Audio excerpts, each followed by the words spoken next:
Uttarashadha, by Western astronomical terminology, is known as Zeta and Sigma Sagittary.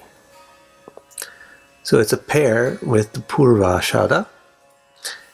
Together, these stars depict two tusks of an elephant. That's how the Vedic seers saw the stars here. So this pair of Ashadas, Purva and Uttara, are symbolized by an elephant. But you can think of the first elephant in Purvashada as a charging elephant, and the second elephant, the one that's in Uttarashad, as a standing elephant. Or if you like, you can think of Purvashad, the first Ashada, as the tusks of the elephant, the actual part that's breaking through the walls. And Uttarashada is the elephant's body itself. If you want to know if you have something in this nakshatra, Uttarashada, then you can use sidereal coordinates 26 degrees 40 minutes of Sagittarius through 10 degrees Capricorn, or you can just use tropical coordinates, which would equivalent to 20 degrees 46 minutes of Capricorn to 14 degrees 6 minutes of Aquarius, using the regular Indian Lahiri Ayanangsha. What do you think of when you think of an elephant? Well, mostly what you should think of is something regal, powerful, and huge that can't be stopped. And it's undefeatable, unstoppable. That's what Ashada means. It means unconquerable, unstoppable, indefeatable. Indefatigable also. So both of the Ashadas, Purva and Uttara, are about victory, achieving victory, conquering. But because the Purva nakshatra is always Chara, and the Uttara nakshatra is always Dhruva, or firm, and you get this difference, the tusks of the elephant versus the elephant itself, the charging elephant versus the standing elephant. So Purvashada, the first Ashada, represents the battle, the fight, charging through opponents, defeating the opponent, defeating obstacles. Where Uttara Ashada, the battle is already won. So that's what Uttarashad is about. You've won this battle, you have this victory, now how are we going to maintain it? What you need to do is you need to create alliances after you've broken everything, defeated the enemy. Now you have all their resources, their people, everything. Now you need to create alliances again. You need to placate the people you've defeated, create alliances, bring your own allies into the picture to help you. So you need to make peace, bring powers together, and learn how to work productively even with the enemy. That's Uttarashada. The planets which are in this nakshatra indicate the areas in which you have this ability to maintain a victory by pulling many different assets together, bringing all different forces and people and groups, even opposing groups, together. So it's extremely fitting that the devata of this nakshatra is Vishwadeva. Vishwadeva is not a singular deity, but a Ganadeva, a plural deity. The word Vishva means everything. So Vishwadeva means all the powers. If you want this Deva to be singular, then something interesting will happen between this nakshatra, the next nakshatra, and the next one. Uttarashada, Shravana, and Dhanishta. Vishwadeva can be consolidated into the word Vishnu with the same meaning. The divinity that's everywhere, consciousness. And then Vasu can also be stretched to mean that light, which is everywhere, the source of everything. And then these three nakshatras have this common theme of Vishnu. What is Vishnu? Vishnu is the divinity who unites all the Vedas, gives potency to all the divinities, gives potency to everything, is the potency in everything, is the consciousness that's in everything, the animating force, the experiencer. So Vishnu is the unifier. So it's also appropriate to say, okay, Vishwadeva can be Vishnu. But really, the primary meaning of Vishwadeva is the Vishwadeva, literally. The Rig Veda has many, many hymns dedicated to Vishwadeva, which is dedicated to all the gods. And especially, although there are innumerable gods, there's 33 representatives of all of them. And an interesting thing is that 11 of the 33 are gods of Bu, 11, which is the earth and the houses, the astrological houses. The other 11 are for Bhuva, which are the sky. And that's where the sun moves around the earth. And then the final 11 are for Swaha, the Nakshatras, the deep space. So basically, when you say Vishvadeva and you think of it in the Rig Vedic way, it means all the divinity, all the power from everywhere. And that's what this nakshatra is all about. It's about pooling all the resources and bringing them all together and focusing them.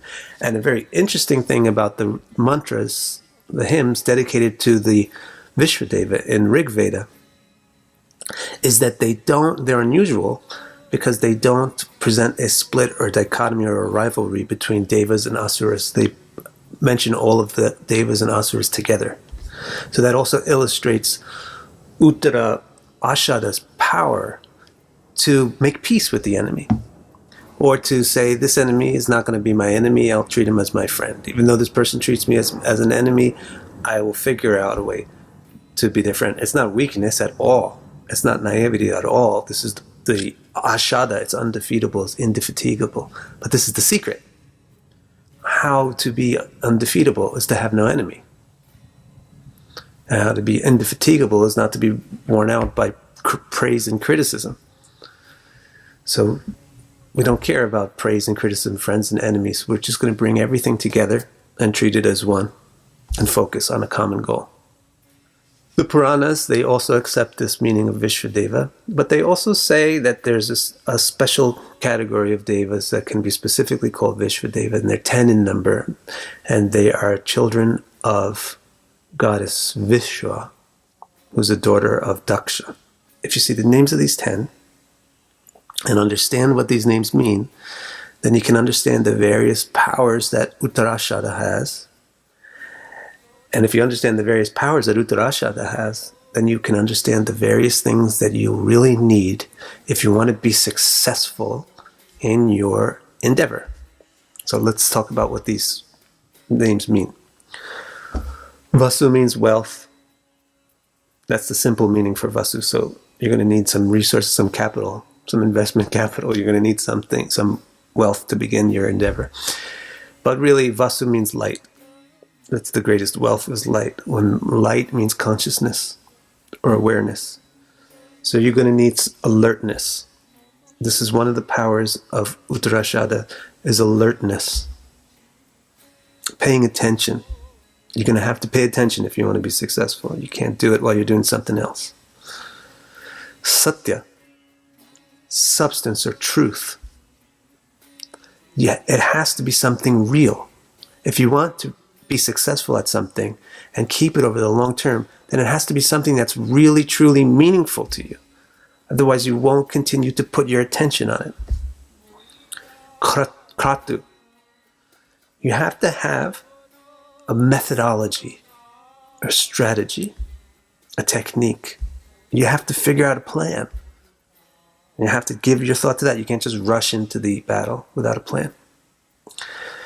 Then you need daksha, which means expertise. You need to be able to carry out this plan expertly without making mistakes. Now, you'll also need to do it with kala, refinement or artistry. It's not just daksha or expertise, but you should put some flair into it, and you should do it really carefully. Kala. Kama, inspiration is so important. If it's satya, then you can have a lasting inspiration. If it's not satya, then your inspiration will be brief. It won't be of the nature of Uttarashada. Purvashada has brief inspirations and a big fight for something, and then it runs away after the victory is won because it doesn't even like the result. But Uttarashada has a satyam goal in mind, a real goal in mind, a significant thing it wants to accomplish. And so it has strong kama, strong inspiration, strong desire, strong thirst for that goal. And that's what keeps its attention fixed on it. Dhriti. You'll need patience, forbearance, loyalty to the plan, loyalty to the objective. Because nothing which is satya comes easy. Nothing which is substantial and true comes for 10 cents. Everything takes a lot of effort, a lot of money, a lot of sweat, a lot of blood. It also gives 3 more. Kuru. Kuru means action. So you have to not just sit behind a desk and plan all day long. You have to take action. You have to be unafraid to take action. Then after the action, you'll have 2 results. Pururavas and Madravas. Pururavas means the sound of lament. And Madravas means the sound of rejoicing. So this means that sometimes your actions are going to fail. And sometimes they're going to succeed. So if we want success that will endure, then we're going to need these things. But these are all the assets that Uttarashad brings together. Dhritti, patience. Kama, thirst. Kala, refinement. Daksha, expertise. Kratu, planning. Satya, interest in something true. Vasu, consciousness, concentration. But Uttarashada cannot be afraid of the sounds of lamentation. You cannot achieve lasting success if you're afraid of the sounds of lamentation. If you're afraid of failure, if you're afraid of pain, if you're afraid of difficulty, if you're afraid of humiliation and defeat, then you will not win.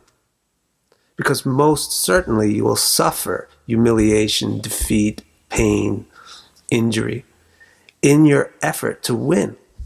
So you have to be able to deal with pururavas, the sounds of lamentation.